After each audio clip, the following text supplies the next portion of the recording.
Hello and welcome to Coffee on the Road. As I travel across the United States, I summarize each location and feature local coffee shops.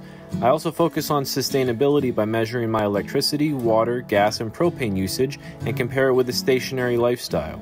If you're interested in learning more, please like and subscribe. On this episode of Coffee on the Road, I will be traveling to Winston-Salem on the Outer Banks of North Carolina. The first stop of Winston-Salem is the third largest urban area of North Carolina. Winston-Salem is known as the Camel City for its involvement in the tobacco industry with J. Reynolds Tobacco Camel cigarettes. Winston-Salem has an interesting cityscape featuring the Reynolds Building completed in 1929 that's well known for being the design inspiration for the Empire State Building of New York City. 100 North Main Street, also known as the Wells Fargo Center, is one of the tallest buildings of the Carolinas and is the only granite dome-shaped skyscraper in the world. Winston-Salem is also home to the only remaining Shell service station.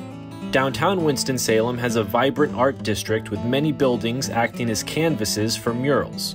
The City of Arts and Innovation has interesting graffiti, history-based paintings, and pop art. In addition to outdoor paintings, there are many physical three-dimensional structures that sit on top of the roofs of many local businesses. Artivity on the Green is an outdoor park that began as an art for art's sakes project. It features water misting towers, rolling grassy hills, and a mural wall. There are also indoor art exhibits that feature these old cigarette machines that dispense artwork. Downtown Winston-Salem has a lively food scene that features Latin soul food and visuals of tobacco history. There are also up-and-coming microbreweries and a delicious chocolate shop called Black Mountain Chocolate. After a few days in Winston-Salem, it was time to pack up and drive about 300 miles to the Outer Banks.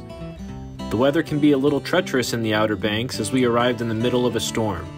There were wind gusts over 50 miles per hour and the roads were flooded. Luckily, the trucks could still get through, but Lomez wasn't too happy driving through the storm. After unpacking at Frisco Woods campgrounds, the winds continued to howl for another day. This made it uncomfortable camping and it visibly stirred up the surf. It's easy to see why there have been so many shipwrecks here. But the storm eventually passed through and gave way to beautiful weather. While taking in the sunset, it was time to plan trips to the local sites and activities, including the Cape Hatteras Lighthouse, doing some fishing, seeing the Frisco Native American Museum, the graveyard of the Atlantic Museum, as well as the Wright Brothers National Memorial. Cape Hatteras Lighthouse is located in Buxton, North Carolina, and was built because so many ships were running into the land, giving the area its nickname, the Graveyard of the Atlantic. It stands at 210 feet tall and is the tallest brick lighthouse in the United States and the second tallest in the world.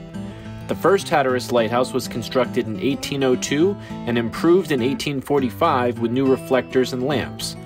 This lighthouse was mostly destroyed during the Civil War and a new lighthouse was replaced in 1870. In 1999, the lighthouse was moved about 3,000 feet due to sea encroachment to the location it currently stands today. The Outer Banks is a fisherman's dream.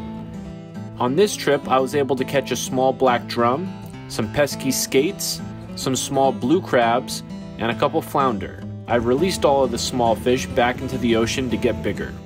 The Frisco Native American Museum was opened in 1987 by founder Carl Bornfriend. It's open all year round and the admission is $5 per person, $3 for seniors, and $15 per household. The building is nearly 100 years old and has previously been a general store, gathering place, post office, as well as a shell shop. The exhibits feature thousands of artifacts from native cultures all across the country. There is also a gallery that focuses on local tribes. Moccasins are Native American shoes made out of deer skin or other soft leathers. Some moccasins have intricate beadwork. The origins of lacrosse can be traced to a tribal game played by Native Americans. It was later heavily modified by European colonizers into the sport it is today. Native Americans have a wide variety of religions ranging from monotheistic to shamanistic. Pipes and smoking are a very important part to Native American cultures. Tobacco is commonly smoked along with other herbs and barks. The sacred pipe or peace pipe was used on ceremonial occasions. Native American music has many different styles, and some of the instruments include rattles, whistles, flutes, rasps, and drums. Native American weapons are also on display, such as war clubs and tomahawks. Native artwork and pottery makes up a large part of the museum, with examples from many diverse tribes. The museum also has a large collection of basketry and kachina dolls. The Graveyard of the Atlantic Museum was opened in 2002 and focuses on maritime history and the many shipwrecks of the Outer Banks of North Carolina.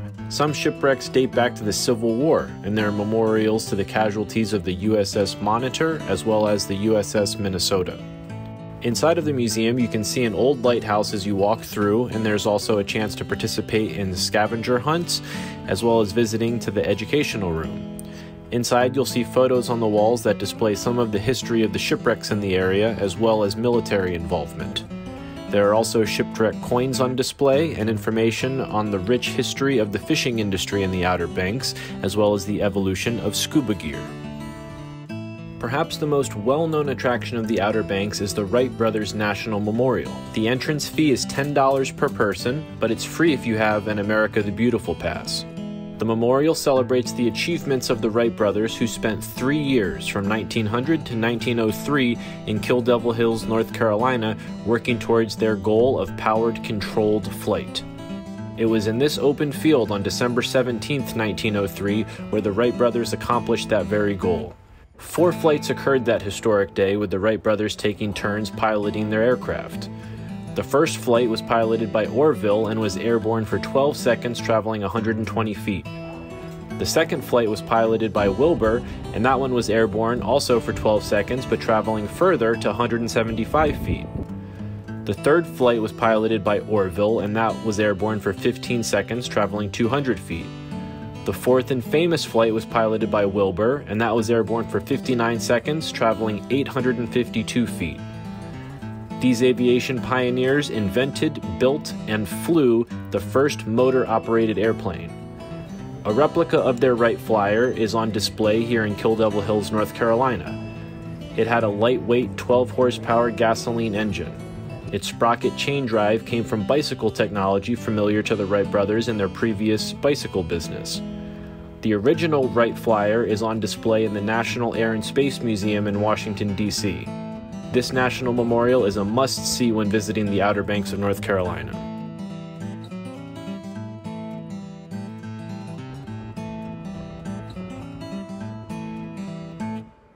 We've been in this building 7 years. We started as a small little coffee shop. We've progressed into having this market and the coffee shop on the other side. We've actually been doing this about 9 years total in our small location up to here. We get most of our beans from Blanchard's Roasting out of Richmond, Virginia. They're a small roaster up there. Definitely look up blanchard'scoffee.com.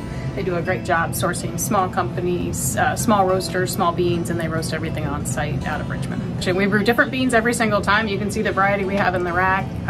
We roast 2 different medium roasts throughout the day and 1 dark roast throughout the day. So today we'd have to go look to see what I'm brewing today. A little bit of a mess going on today because we've been a little busy. Yeah, the Seminelli grinder also? Yes. And we have 2 machines. We have a 3-quart on this side and a 2-quart on the other. We run 5 quarts throughout the summertime for our business. How many grams do you usually use? 14 grams of total espresso. We are always pouring. What kind of milk do you want for your cappuccino? I like whole milk. Okay.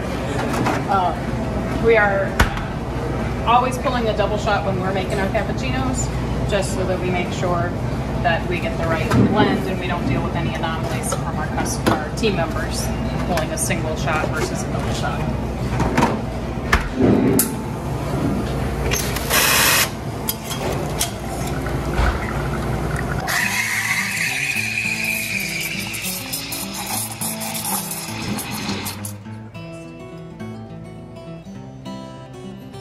All right, thank you very much. You're welcome.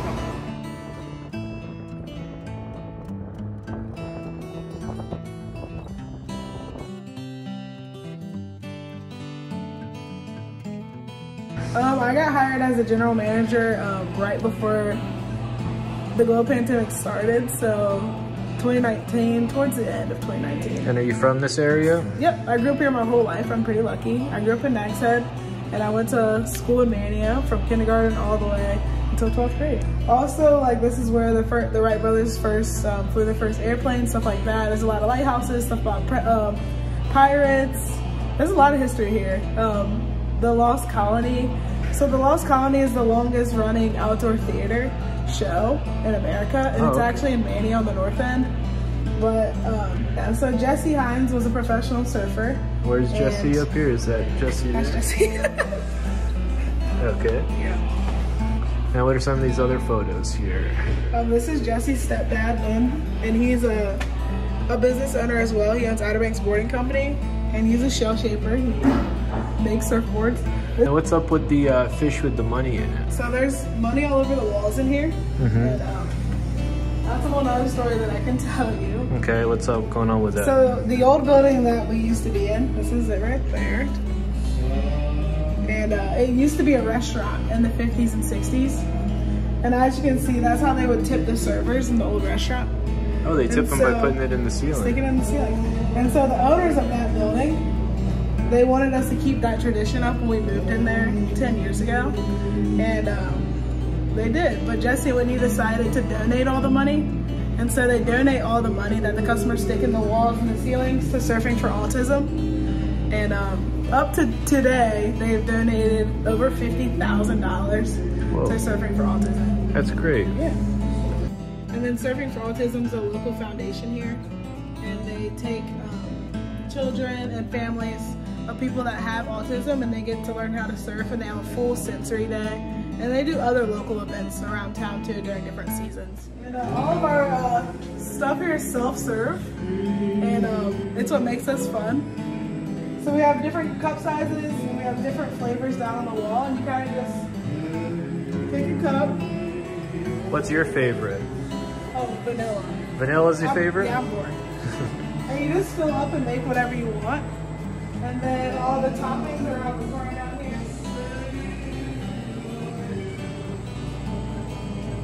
There's about 50 different toppings. So we got the ones right here, and then you have all. That's great. And you also have an espresso or coffee beans. Yep, we have different mashups with other local businesses to support them as well, because that's what it's about here on the Outer Banks. So we get all of their stuff that they make with our brand name on it. We sell it in here. And so we have coffee roasted by All Time Coffee, which is at Ash's Espresso Parlor. Where is this one? That's in KDH. KDH? Kill Devil Hills. Oh, Kill Devil Hills, okay. And then this is a candle company by a local candle artist. And it's Outer Banks Candle Company. And she makes the different smells and scents. Kimber Smith. Yep. And the art on the front is made by Jackie Coing, which is that painting of their whole artist. We have Willow, and she's a painter. And then we have Noah Snyder, who's also used to be a professional surfer as well. So I'm definitely gonna have to take some home. Which ones do you recommend? Which ones are the best? I like the mac and pistache the best.